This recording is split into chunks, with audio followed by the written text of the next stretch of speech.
Par exemple, nous allons sur le terrain pour sensibiliser les populations sur la nécessité de refaire leurs toilettes qui se sont détruites. Vous voyez un peu, pour que le choléra ne se répande plus. Vous voyez, les populations prennent ça avec beaucoup de satisfaction. Lorsque nous faisons les campagnes d'ératisation, d'insectisation. Aussi pour les poubelles, la saleté. Bien évidemment, vous savez, vous voyez que ça rentre dans l'hygiène et salubrité. Il y a donc plusieurs aspects. Dans mon quartier, par exemple, nous avons fait beaucoup de réalisations avec peu de moyens.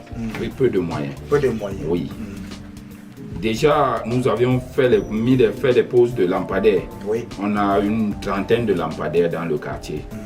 Si vous arrivez dans mon quartier, pour l'éclairage public, oui. Tous les zones d'ombre ont été détectées et on a posé des lampadaires. On a fait plus de 2000 mètres linéaires, 2500 mètres linéaires de caniveaux, bétonnés bien sûr.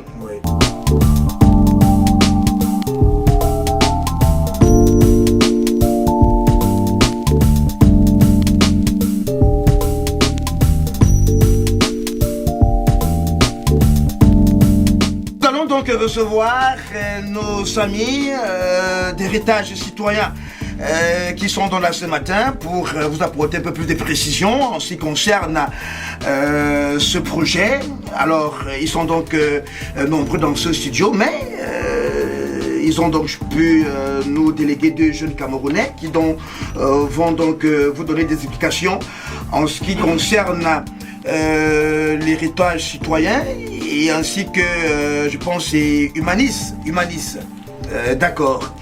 Alors, monsieur Ateba, bonjour. Bonjour. Vous allez très bien? Je me porte très bien. Comme héritage citoyen d'ailleurs. Bien sûr. Alors, avant de vous repasser la parole, on va accueillir votre collaborateur, monsieur Kamga, bonjour. Bonjour. Vous allez très bien également? Très bien. Ça va aussi très bien chez Héritage Citoyen? Très bien. Alors, on va y aller très rapidement. Hein. Je vais d'ailleurs poser cette question à monsieur Ateba, qui est donc assis à ma droite. Qu'est-ce qu'un comité de quartier? Comités de quartier ou de village sont des cadres de concertation qui visent à favoriser la participation des populations à l'élaboration, à l'exécution et au suivi des programmes et projets communaux, ou encore à la surveillance, la gestion ou la maintenance des ouvrages et équipements collectifs de base concernés. Par cette définition, il ressort donc que les comités de quartier concourent à l'efficacité, à l'efficience et à la transparence de l'action communale. Ainsi, les comités de quartier doivent être des cadres de concertation apolitiques et qui regroupent les habitants d'un quartier ou d'un village sans aucune forme de discrimination fondée sur la race, le sexe, l'ethnie, la tribu, la religion ou l'appartenance politique.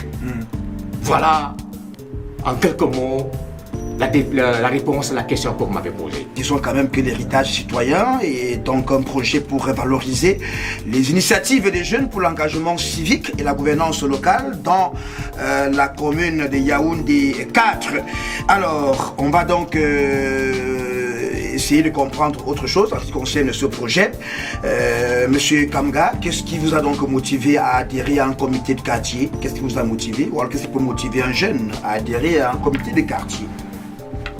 Oui, déjà, je suis habitant du quartier et ce qui m'a motivé d'adhérer au comité de développement, non seulement je suis membre fondateur du comité de développement du quartier et secrétaire général du dit comité, c'était surtout le but de fédérer les énergies des